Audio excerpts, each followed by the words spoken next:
Good afternoon, class. Welcome to our RAZ lesson, sequence of events. We're talking about, yes, you guessed it, sequencing events. So we're going to start with a familiar process like making a peanut butter and jelly sandwich. First, I get everything I need. 2 pieces of bread, a knife, peanut butter, and jelly. Next, I spread peanut butter and jelly on the bread. Then I put the pieces of bread together. Last, I cut the sandwich in half. This is what happens when I make my sandwich.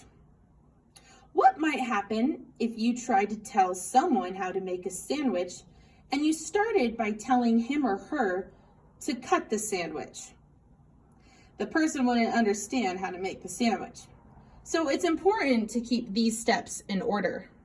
It's important to tell about them in order as well.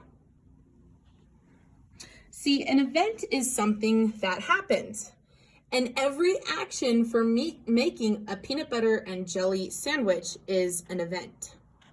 So when you're reading, keeping track or an order of the events in the story actually are going to help you understand it better, the story better.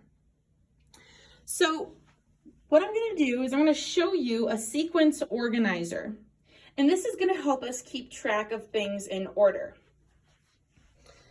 This is a first, next, then, and last organizer.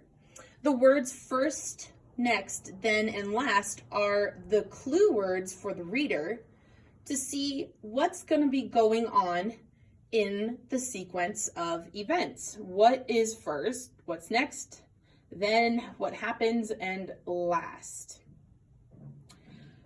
So again, if I look at the story or the sentences that we talked about, I see in red the word first. That's our clue word. First, you get everything that you need. The next clue word that we saw was next. So next you're going to spread your peanut butter and jelly on the bread. We saw another clue word then. It said, then I put pieces of bread together. So I'm going to write underneath that category, put pieces together. And our last one is the word last. It said, last I cut the sandwich in half. So I'm going to put underneath our organizer, cut sandwich.